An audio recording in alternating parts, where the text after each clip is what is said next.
Bien, como decía, hoy el objetivo de alguna forma es hacer un pequeño resumen de lo que vimos el otro día y nos vamos a centrar en los dos tipos de citas básicas que vamos a utilizar este año.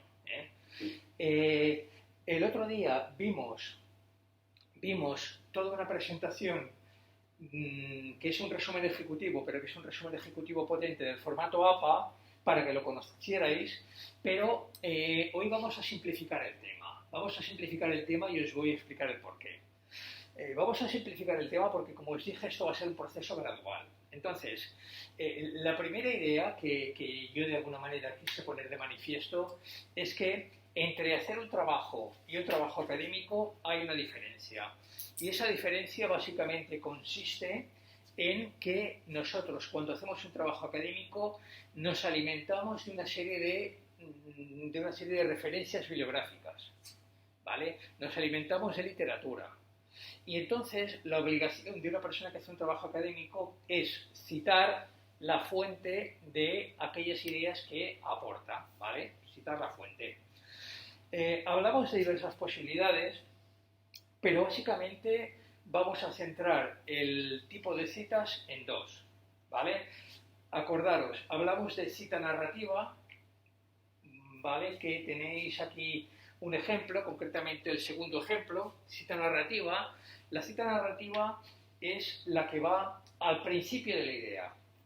Es la que nosotros, antes de exponer la idea, citamos al autor. Entonces, cuando hacemos la cita del autor, ponemos entre paréntesis el año en el cual el autor se ha dicho eso en una determinada obra, ¿vale? Cada vez que usamos una idea de este autor, lo tenemos que citar. Lo citaremos 3, 4, 5 veces, o 2, o una. Pero en todo caso, cuando nosotros hacemos una cita, nos vemos obligados a realizar la correspondiente referencia bibliográfica. Es decir, incorporar en la bibliografía la referencia completa de la cita, ¿vale? Porque lo que hacemos en la cita es dar una llamada para decir, ojo, que esto lo dijo tal autor en el año tal, ¿vale? Si quieres saber más, te vas a la bibliografía y lo verás. Si tenemos 4 citas de ese autor, solo tendremos una referencia bibliográfica, no hace falta poner 4, ¿vale? No hace falta poner 4. Cita narrativa es la que va al principio de una idea y se caracteriza porque el nombre del autor va fuera del paréntesis y en el paréntesis solo va el año. En la segunda modalidad es la cita entre paréntesis. La cita entre paréntesis, que es la que aquí veis en primer lugar, se genera cuando una vez el investigador establece una idea, esa idea que no es suya, que es de alguien, pero que le ayuda para elaborar su trabajo, lo que tiene que hacer es citar al autor. Y lo que hace es, como no lo ha nombrado al principio, pone la cita entre paréntesis al final y salva posibles temas de plagio que haya en su trabajo, ¿vale? Bien. Bien. Bien, repito. Nuestro objetivo este año va a ser el realizar estos dos tipos de citas en los trabajos, ¿vale? Va a ser realizar estos dos tipos de citas en los trabajos. Sobre los trabajos, de verdad, esperamos que sean pequeños trabajos de 3 o 4 páginas. Pueden ser individuales o en grupo. Tenéis 2 meses para hacer cada trabajo, excepto este primero que tenéis 3 meses. Dependerá de cada uno de vosotros. Si hay gente que le gusta el tema y hace 5 páginas, pues no pasa nada. O 6 páginas no pasa nada, pero, repito, con 3 o 4 páginas hay bastante. Esa es la idea, Esa es la idea. Todos los trabajos se van a puntuar positivamente y si hubiera alguna cosa referencia a algún trabajo, yo a medida que me los vayan mandando por mail, yo lo que haré será contactar con el alumno y explicarle, oye, mira, has citado poco o en ninguna cita pones el año, que has puesto es SF sin fecha o tal, no sé, le haré algún comentario para que el alumno de alguna manera vaya mejorando su producción académica, ¿vale? Pero en todo caso se lo puntuaré y no se lo voy a hacer repetir, mucho menos. O sea, aquí hay un proceso que durante el curso hay 14 trabajitos, 14 pequeños trabajos, perdón, durante el curso, durante la carrera, 14 pequeños trabajos, y en cada trabajo pues el alumno evolucionará, verá las cosas. Habrá trabajos que le gusten más por la materia y los hará más largos, y trabajos que le gusten menos y los hará más cortos. Vale. Con lo cual, os quiero quitar un poco el miedo del trabajo. En segundo lugar, esto que os digo, después haré un mail y os lo pondré por mail, ¿vale? En segundo lugar, gracias. En segundo lugar, con el primer trabajo os he hecho una exposición y os he puesto 3 preguntas, ¿vale? Esto no lo haré más. ¿Por qué? Porque os voy a dejar libertad para hacer las partes que queráis, si queréis hacer 3 partes, una o ninguna, y todo de golpe. Os voy a dar libertad. Incluso en este mismo trabajo, si en lugar de explicarme, por ejemplo, este trabajo iba sobre el derecho natural, si en lugar de explicarme las diferencias entre naturalismo y positivismo y confrontarme 2 autores, uno y es naturalista y uno y es positivista, me hacéis otra cosa, también me va a servir. O sea, no hace falta que sigáis o que contestéis directamente a las 3 preguntas que os he expuesto. Y ahora os voy a explicar por qué. ¿Por qué? Porque os voy a dejar cierta libertad en base a que os voy a dar una serie de ideas que os van a servir para realizar estos trabajos académicos. Si nosotros hacemos un trabajo académico sobre el derecho natural, las primeras ideas que tenemos que exponer en el trabajo son el hecho de definir qué es derecho natural. Entonces tenemos que tener algún autor de referencia que nos define qué es el derecho natural. ¿Vale? ¿Qué es el derecho natural? Eso lo podemos encontrar a través de algún buscador, en cualquier trabajo que veamos que tiene formato académico. Encontraréis montones de cosas, ¿vale? Una segunda idea puede ser cómo ha evolucionado históricamente el derecho natural. Si buscáis en un buscador evolución del derecho natural, veréis que hay diferentes autores que tienen trabajos sobre cómo evoluciona el derecho natural. Veréis que hay bastantes trabajos y bastantes comunicaciones que se publican en Internet, porque normalmente estas publicaciones se realizan en revistas indexadas, porque para la gente que investiga es interesante publicar. Entonces, la gente en derecho sobre todo publica mucho. En derecho y en ciencias sociales publica muchísimo. O sea que os vais a encontrar información sobre esto bastante.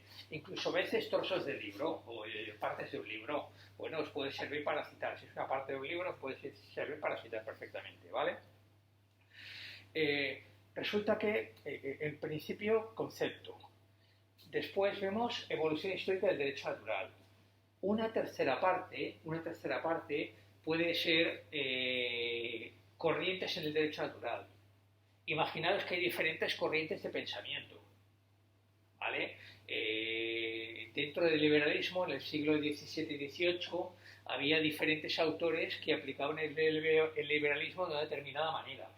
La escuela austríaca aplicaba el liberalismo económico de una forma y Adam Smith tenía su forma de aplicar el liberalismo económico. Entonces, bueno, os podéis encontrar diferentes teorías. En fin, incluso estas teorías normalmente en el tiempo pues también tienen una cierta evolución. En fin, y finalmente, por ejemplo, una última parte puede ser, en una comunicación corta como la que hablamos, puede ser cómo está el derecho natural en la actualidad. ¿Vale? Por ejemplo, ¿vale? Entonces, ¿qué pasa en la actualidad con el derecho natural? Pues el derecho natural en la actualidad prácticamente se estudia en las facultades. ¿Por qué? Porque no tiene el derecho natural en la actualidad, no tiene un sustento teórico que, en fin, hoy más estamos hablando de derecho positivo que no de derecho natural. El derecho natural es una idea ancestral de otra época que empezó a gestarse en el siglo XIII y que en el siglo XX ya prácticamente los teóricos dicen, bueno, esto, perdonad,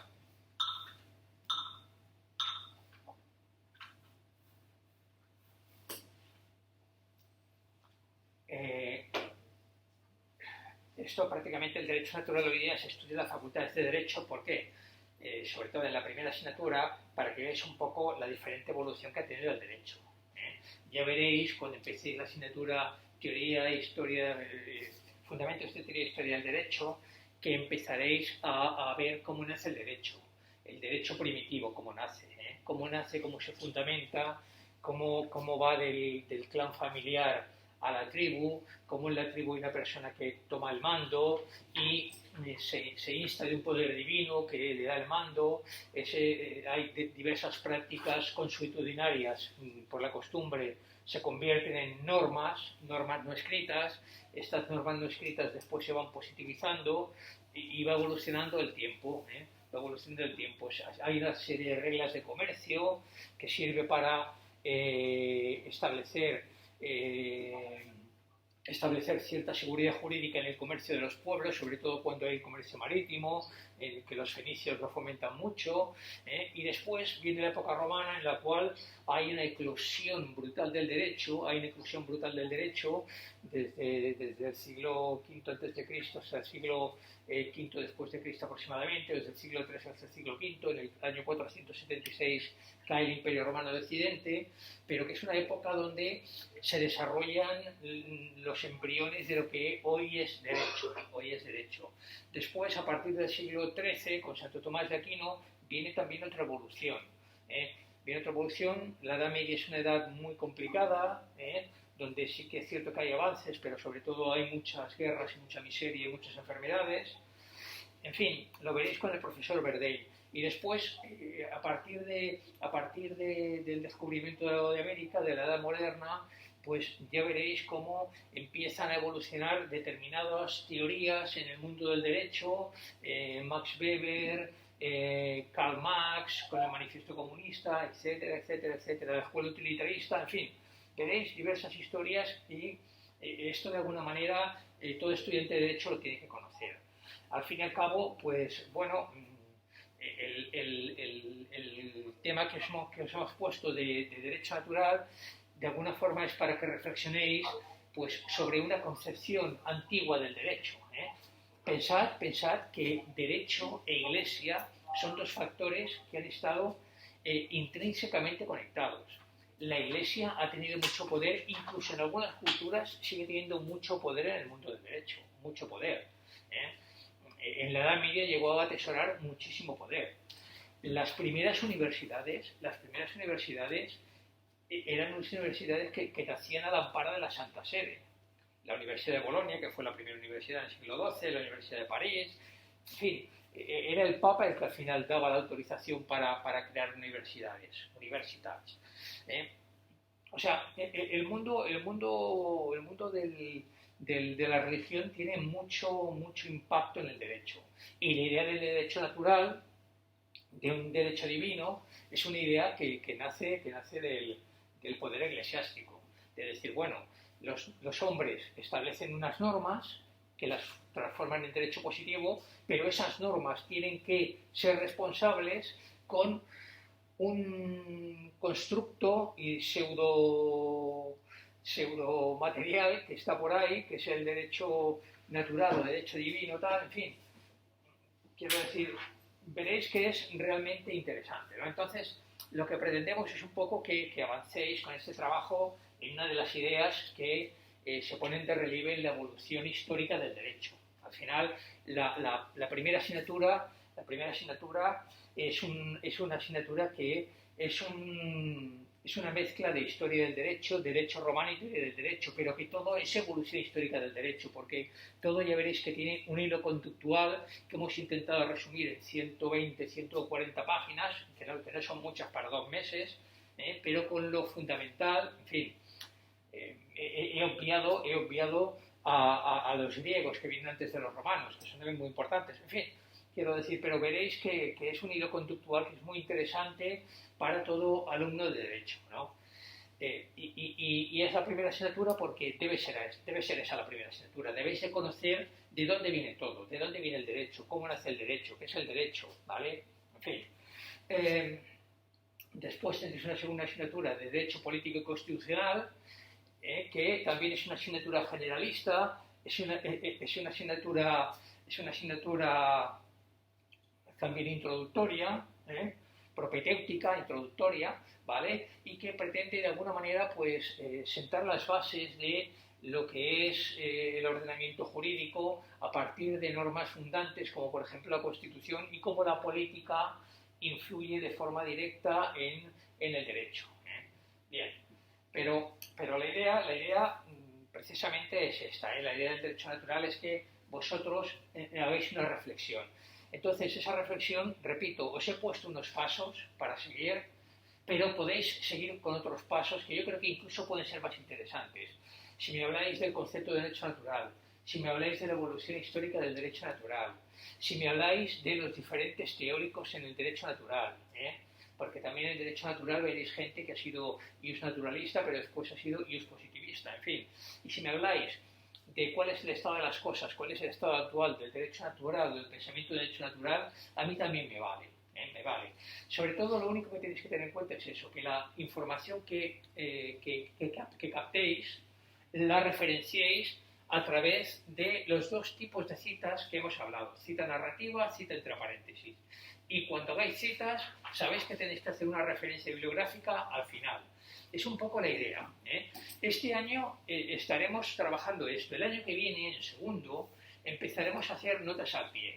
Avanzaremos un poco y empezaremos a hacer notas al pie, ¿vale? Pero, en fin, básicamente esta es la idea, ¿vale? Repito, deben ser trabajos de 3-4 páginas. Si alguien quiere hacer alguno más, que lo haga, no sé, pero que lo haga porque disfrute, no porque tenga la obligación de hacerlo. O sea, con 3-4 páginas tenemos suficiente. Es para un poco habituarnos con el tema, ¿vale? Como visteis, este resumen ejecutivo contiene mucha información. Reconozco que el primer día que vinimos a clase, pues es un poco salvaje hablar de todo esto, porque da mucha información, ¿vale? Entonces ahora, pero os lo he expuesto para que lo conozcáis, para que conozcáis el formato APA, porque el formato APA es el que se utiliza en trabajos académicos. Está ahí y hay que reconocerlo, está ahí. Entonces ahora lo que vamos a hacer es del formato APA escoger dos tipos de citas, ¿vale? La cita narrativa y la cita entre paréntesis. La cita entre paréntesis se sitúa siempre al final. Si es una cita literal, se pone entre comillas y se pone en la página. Y si no es literal o textual, entonces no se pone en la página y el paréntesis se pone después del año, ¿vale? Sin embargo, en la cita narrativa va al principio.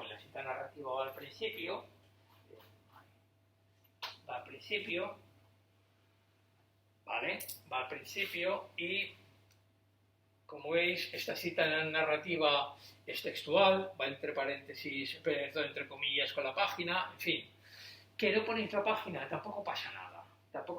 Yo entiendo que a lo mejor hay textos que no tenéis la página por lo que sea, pues nada, ponéis y ya está. Pero que sepáis que las citas textuales normalmente de menos de 40 palabras sin poner la página. Si es una cita de más de 40 palabras, acordaros que iba subordinada, pero si no me la ponéis subordinada tampoco pasa nada. No todo el mundo la pone subordinada, ¿vale? De hecho, el formato APA hasta hace mucho no la subordinaba, no pasa nada. Perdona, ¿puedes repetir esto último? ¿De lo de la subordinada? Sí, en las citas de más de 40 palabras, a ver, os voy a poner un ejemplo.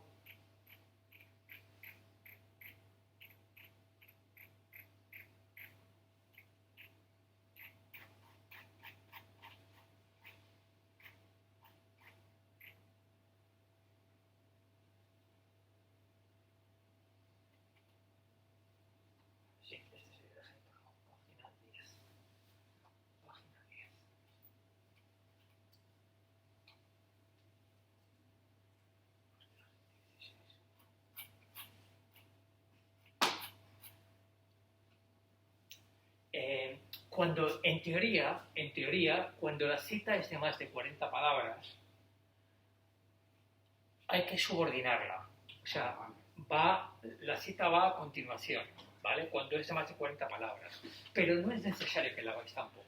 No es necesario. No es un error grave. No es un error grave ni mucho menos. De hecho, algunas ediciones de los formatos APAs no la contienen así, ¿eh? ¿Vale? No la contienen así. No, no es necesario que la subordinéis. Escribid todo, ¿vale? Entonces, otra cosa. Vamos a ver.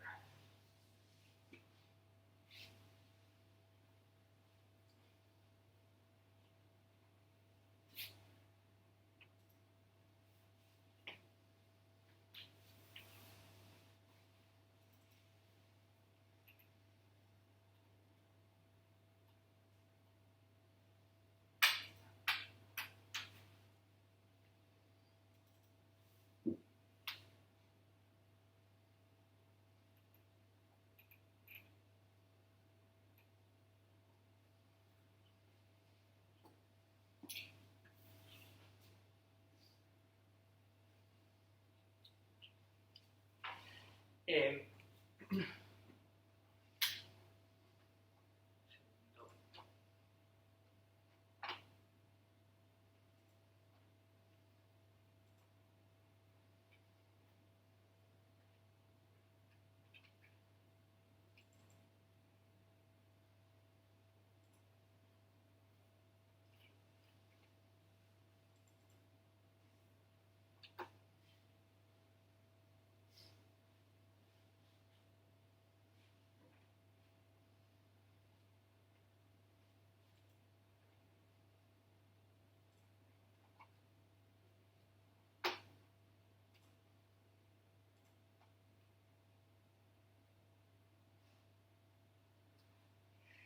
Bien, los que estéis en casa he puesto, porque no lo tengo en este ordenador, es que no lo tengo todo, he puesto aquí un ejemplo de un trabajo que hizo el año pasado un alumno.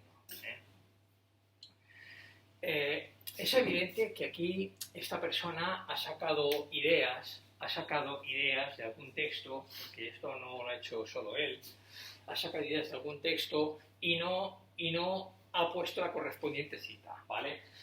Si esto os pasa, inicialmente no os preocupéis. Estos fallos al principio son bastante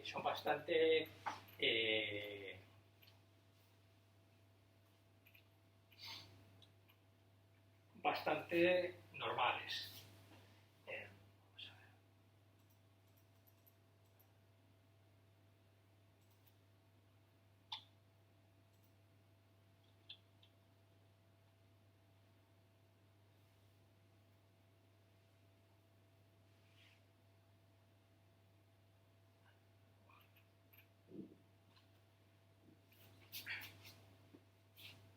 Más grande para que lo veáis.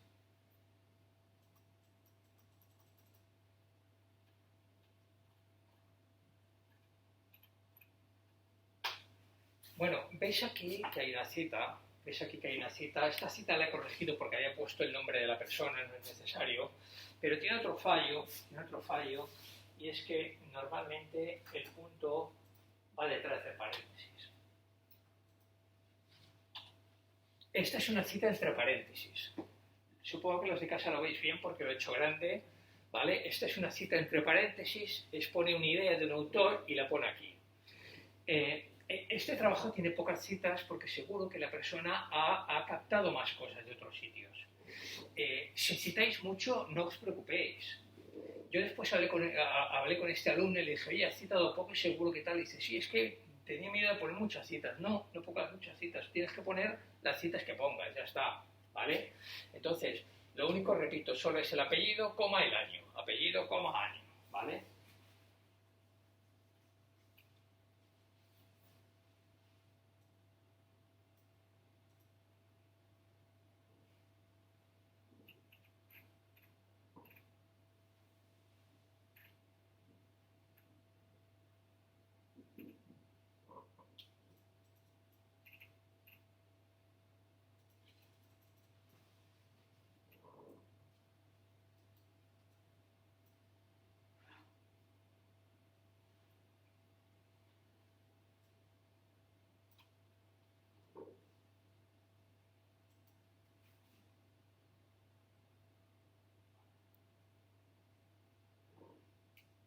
Si fuera un apellido compuesto,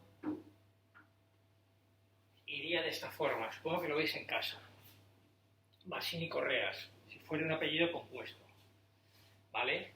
Pero, repito, solo va el primer apellido. Solo va el primer apellido y el año. En el caso que vaya un apellido compuesto va así, pero si no, tal. Si fueran dos autores,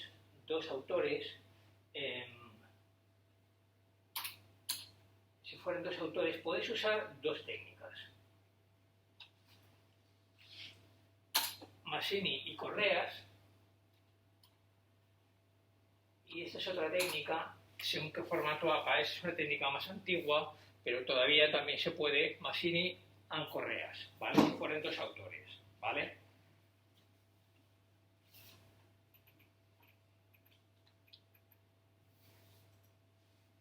Como veis aquí, hay otra cita, Javier Herbada, y no pone la coma. Lo importante, repito, lo importante es aprender de los errores propios. Nadie nace aprendiendo, o sea, nadie nace con conocimiento. Herbada 2011, ¿vale? Es mantener el formato, cita entre paréntesis, al final, ¿vale? Expone una idea y esta idea se le atribuye tal. Otro error también, el clásico error del punto. ¿Vale? El punto va normalmente al final. Hay algún caso que va adelante, pero poner siempre el punto al final del párrafo, ¿vale?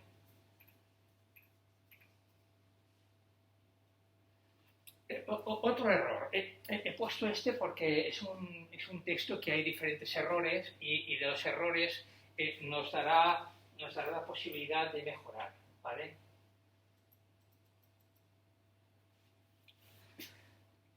Emmanuel Kant lo pone todo en mayúscula. No se debe de poner todo en mayúscula.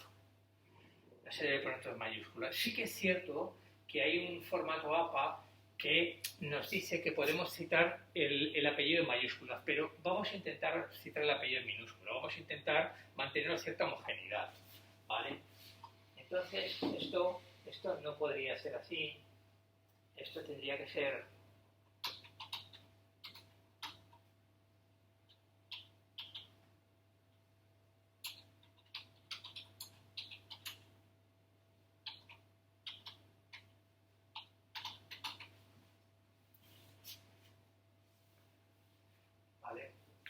es evidente que si nosotros buscamos un texto de un tal García que en el 2011 cita a Kant y cita una idea, ¿vale?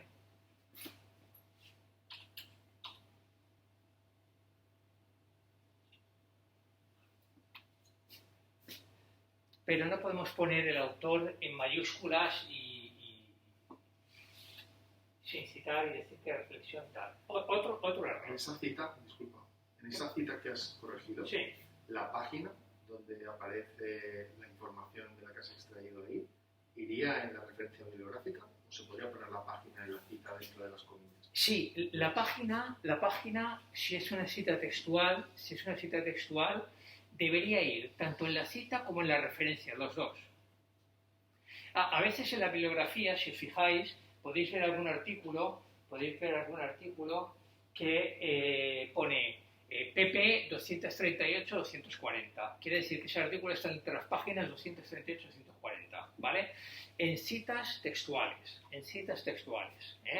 Repito, nosotros estamos aquí, acabamos de empezar, de hecho no hemos empezado en la primera asignatura, ¿vale? Y tenemos 3 años por delante para adquirir este conocimiento, esta habilidad. No os preocupéis, de verdad, yo no puedo ser totalmente exigente, ¿no?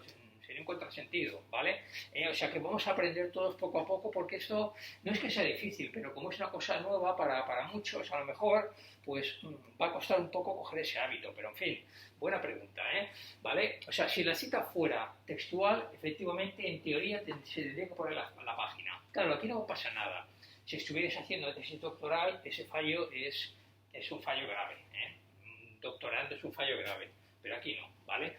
Entonces, esta cita, pues lo mismo. Esta cita está mal construida. Lo primero que hacemos es cargarnos el punto, nos cargamos el nombre, y nos cargamos el segundo apellido. Y tenemos otra cita entre paréntesis. Como veis, esta persona abusa mucho de las citas entre paréntesis. Y antes alguien me ha preguntado, ¿qué es mejor ponerlas? Y yo lo que he dicho es que lo mejor es intercalarlas, ir poniendo unas entre paréntesis, otras narrativas, porque esta persona podría haber dicho lo siguiente.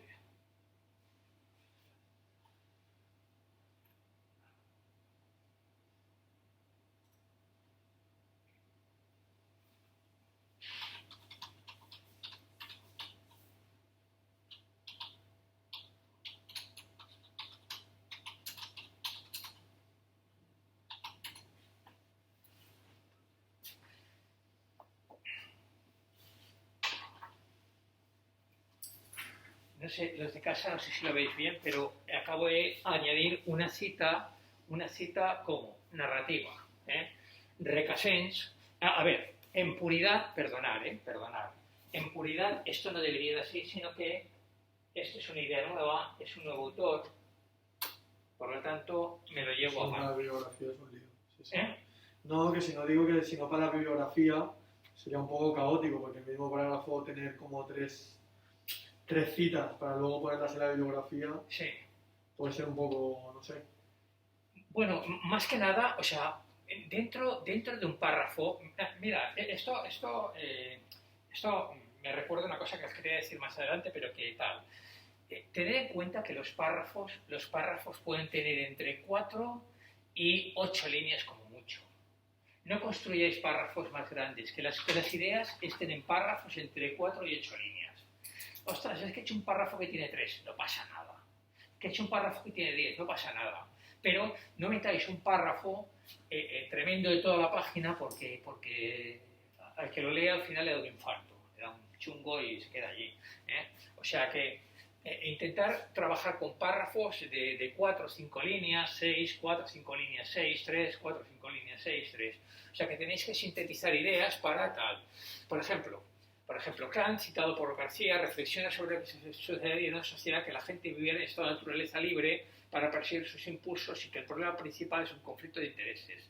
Kant, aquí podríamos poner el autor, ¿vale? Porque si ponemos Kant teóricamente deberíamos de poner una cita.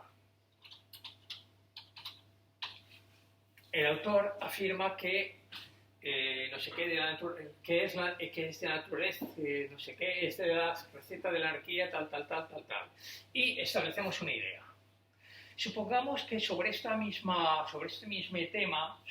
tema, Requesens, que es otro autor, habla también citando a Kant, ¿vale? Requesens, 2013, teoriza sobre la posición de Kant que se deriva de la idea de tal, ¿vale? Si yo cito aquí esta cita narrativa, esta entre paréntesis la tengo que quitar, ¿vale? La tengo que quitar. Y va bien ir poniendo citas entre paréntesis con citas narrativas, ir cambiándolas, ¿vale? Ir cambiándolas, ¿vale?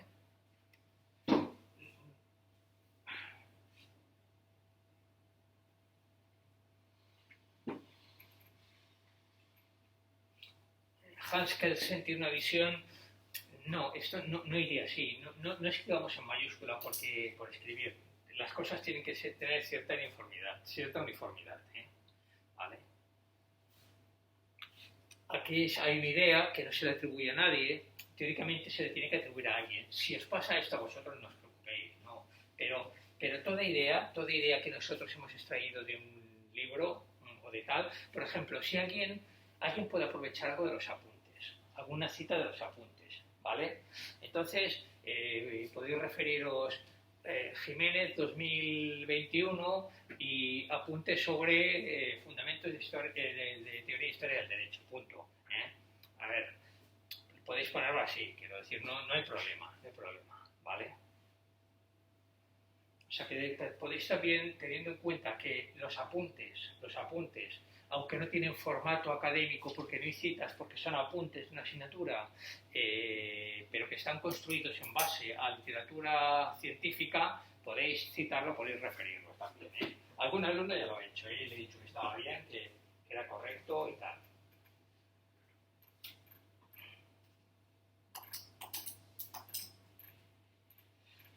veis que aquí hay otra cita, entre paréntesis.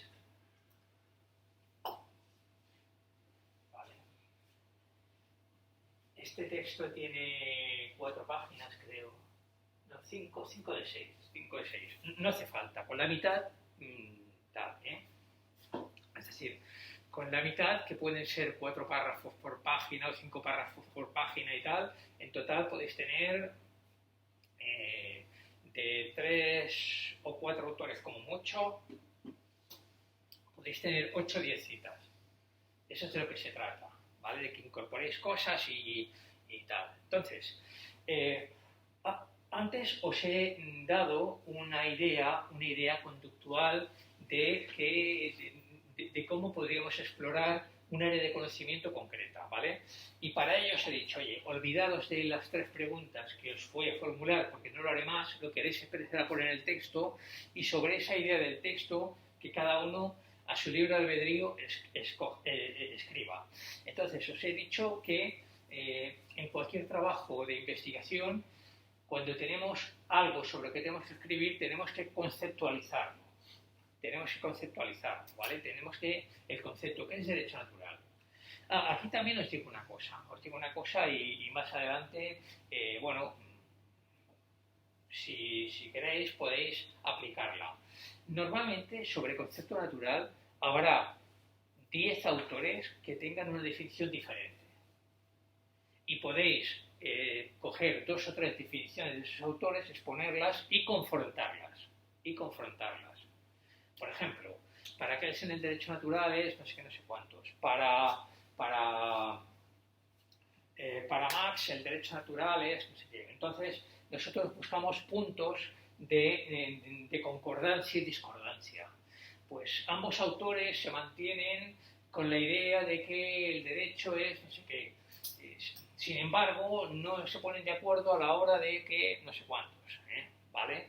Quiero decir, al final, las ideas que nosotros vamos a ir extrayendo de la revisión y búsqueda de la literatura, tenemos que intentar poner nuestro granito de arena buscando explicación a lo que ponemos, Entonces, en esto nos sirven muy bien las comparativas.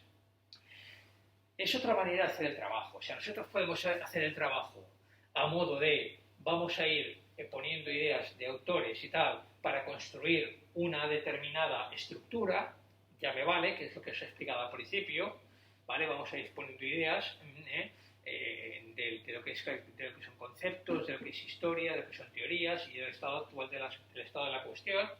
O bien podemos coger en cada uno de estos aspectos y confrontar ideas de autores.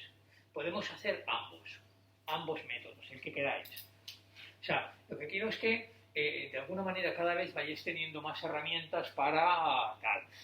Vamos a tener 3 tutorías sobre el trabajo, y ya esta es la segunda, ¿vale? Y no vamos a tener más, pero, repito, cuando me hayáis entregado los trabajos, yo os haré un feedback por escrito o por teléfono, oye, mira, está bien, tal, pero procura citar, o procura no sé qué, o procura no sé cuánto, de alguna manera para mejorar, ¿vale?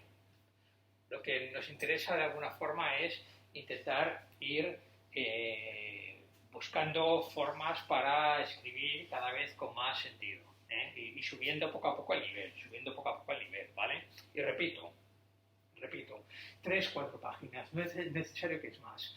Yo solo os aconsejaría escribir más de 4 páginas si a alguien sobre un tema concreto le interesa mucho. Por ejemplo, en penal, supongamos que en derecho penal el trabajo que se propone es sobre los elementos del tipo. Sobre los elementos del tipo, la escuela alemana ha escrito ríos de tinta. Entonces, puede haber varios de vosotros que digan, ostras, me gusta el derecho penal y voy a ver lo que los diferentes autores de la escuela alemana, Feuerbach, Engels, no sé qué, pim pam, establecen, ¿no? Pues, oye, vale, y hago un trabajo de 8 páginas. Vale, parece bien. Entra dentro de vuestra autonomía de la voluntad, entra dentro, pero nosotros con 3, 4 páginas ya nos sirve, ¿vale? Ya cumplimos ese ítem que queremos cumplir y poco a poco vamos construyendo una forma de teorizar sobre, ostras,